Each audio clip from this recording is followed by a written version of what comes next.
सभा तक पहुंचने का, लोकसभा तक पहुंचने का। आज भी वो बेटियां संघर्ष कर रही हैं, लड़ रही है, जूझ रही है।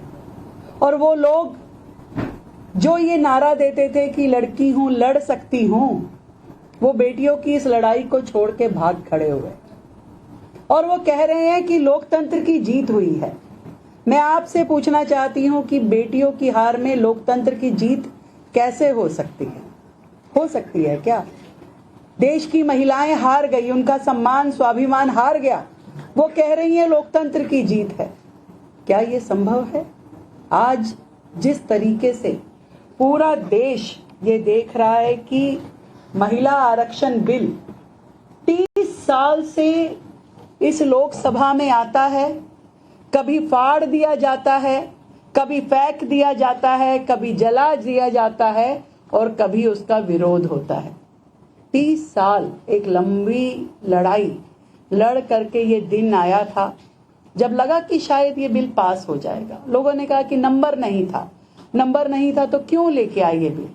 लगा कि देश के हित में, महिलाओं के हित में, बेटियों के हित में शायद विपक्ष 2023 के समान इस बार भी एक प्लेटफॉर्म पे आकर के जल्द से जल्द महिलाओं को उसका ये अधिकार मिले, उसके लिए इस बिल को पास कराएगा। पर उन्होंने पूरी रूप से अपना महिला विरोधी चेहरा दिखा दिया, पूरे रूप से। जिस तरीके से उनकी जो रंगत थी, जो उन्होंने किया और तय किया हुआ था उन्होंने कि कुछ ना कुछ तो कहना है, कुछ ना कुछ बात तो ऐसी बोलनी है कि जिसके कारण से ये बिल को हम कह सके कि ये नहीं आना चाहिए। कभी उन्होंने रीजनल पार्टीज की बात की, कभी उन्होंने दक्षिण भारत के राज्यों की बात की, कभी कह दिया कि 543 पे क्यों नहीं कर रहे हैं रिजर्वेशन, कभी कोटे में कोटा की बात की।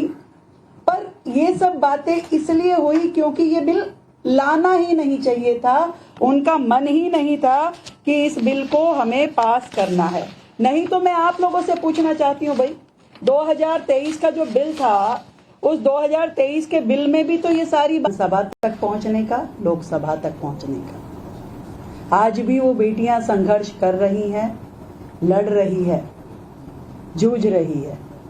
और वो लोग जो ये नारा देते थे कि लड़की हूं, लड़ सकती हूं, वो बेटियों की इस लड़ाई को छोड़ के भाग खड़े हुए और वो कह रहे हैं कि लोकतंत्र की जीत हुई है।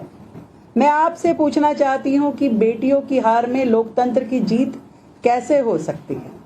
हो सकती है क्या? देश की महिलाएं हार गई, उनका सम्मान, स्वाभिमान हार गया। वो कह रही हैं लोकतंत्र की जीत है। क्या ये संभव है?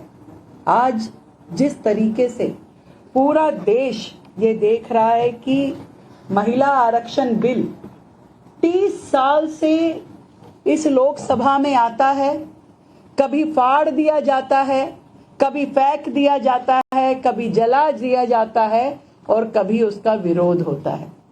30 साल एक लंबी लड़ाई लड़ करके ये दिन आया था जब लगा कि शायद ये बिल पास हो जाएगा। लोगों ने कहा कि नंबर नहीं था तो क्यों लेके आए ये बिल?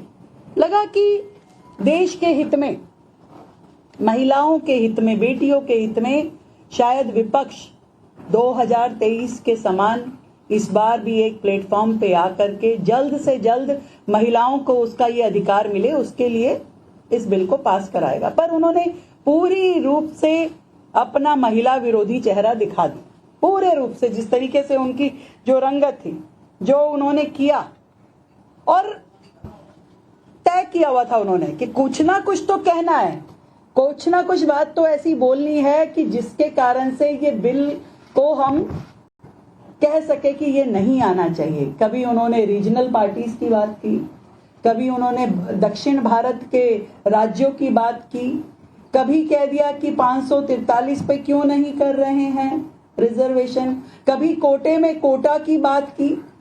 पर ये सब बातें इसलिए हुई क्योंकि ये बिल लाना ही नहीं चाहिए था, उनका मन ही नहीं था कि इस बिल को हमें पास करना है।